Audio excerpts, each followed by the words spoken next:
हमारे जिला सदर फिरोज भगवान साहब आज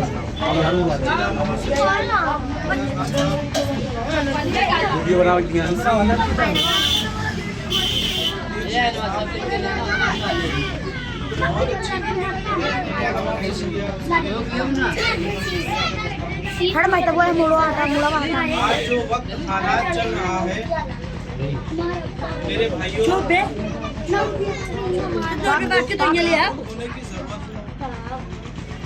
हम लोगों ने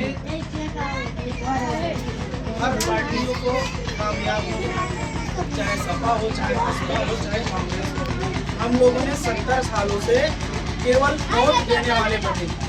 हकीकत यही है ना, हम लोगों ने सिर्फ वोट देने वाले बने। लेकिन जब हमारे हक और हुकूक की बात आई तो इन लोगों ने किसी ने हम लोगों का साथ नहीं दिया, किसी ने साथ नहीं दिया।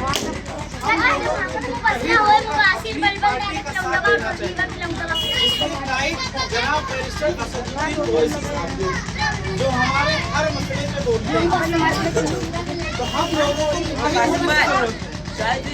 मेरे भाइयों शांत हो जाओ वरना क्या नाम है, हम बोले कि हमारा कुछ ही नहीं बात जो लोग कहते हैं कि एमआईएम पार्टी बीजेपी की बी टीम है, ये बहुत बड़ा सवाल है। हर जगह गली मोहल्ले में जाओगे तो लोग ये कहते हैं कि एमआईएम पार्टी बीजेपी की बी टीम है। आप बता दीजिए, अगर एमआईएम पार्टी बीजेपी के साथ होती, भाई अगर हम किसी के साथ हैं तो हमारे लिए हर चीज मेरे साथ खड़ा होगा ना, खड़ा होगा कि नहीं खड़ा होगा?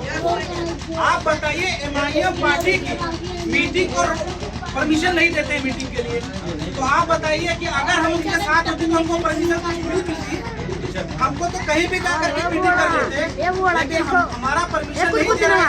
इसका सीधा मतलब जितनी भी पार्टियां हैं, चाहे सपा हो, चाहे बसपा हो, चाहे कांग्रेस हो, सारी पार्टियों का एक ही गठजोड़ है। अगर कोई एक सेकुलर पार्टी है जो हमारे हक और हुकूक के लिए बोलती है लड़की, तो एमआईएम पार्टी है। ये बीजेपी का जो बोलते हैं कि बी टीम है, सीधा सीधा एक ही कि अगर हम लोग का उनका कोई भी गठजोड़ होता तो हमारे साथ खड़े होते ना। मटेरा विधानसभा में वार्ड हमारा परमिशन 5-6 मरतबा रोका गया। क्यों रोका गया भाई? तो हमारे क्यों रोका गया? अगर हम बीजेपी से मिले हुए होते तो हमें क्यों परमिशन, हमें तो पूरी आम परमिशन मिलती है ना।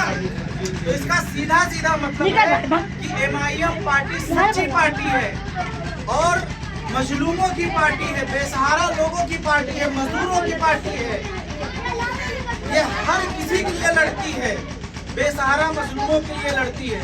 तो आप लोग ऐसी पार्टी का साथ दीजिए जो हमारे हर मसले को, चाहे सीए का मसला हो, चाहे एनआरसी का मसला हो, चाहे मॉब लिंचिंग का मसला हो, चाहे घोष के नाम पे हमको मारा जाता हो, चाहे नकाब के नाम पर मारा जाता हो, जो हमारे हर मसले पे हमारे लिए वोट का अधिकार किसको है? उसी का।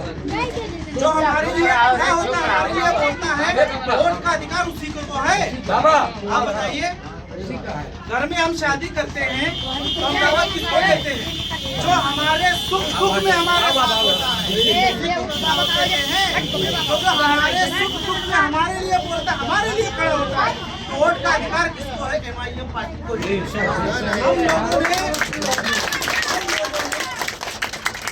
हम लोगों ने पिछले 70 सालों से खाली वोट दिया है। इससे पहले भी हम लोगों को खाली होता है। इस बार हमका हमारा साथ दे दीजिए, हम बीजेपी को हरा ले। बीजेपी को हरा पाते हैं? नहीं हरा पाते हैं।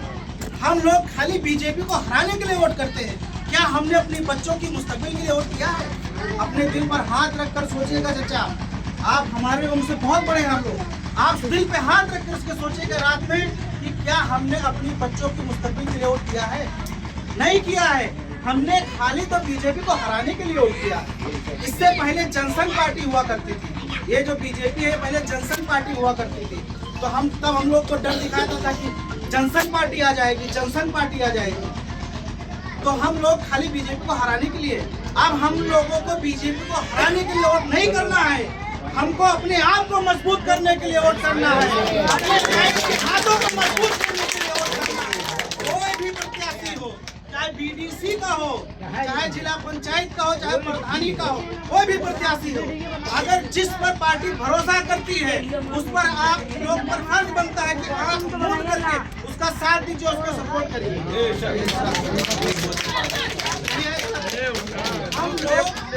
हम लोगों को तो सबसे ज्यादा अगर सबक सीखना चाहिए तो दलित भाइयों से।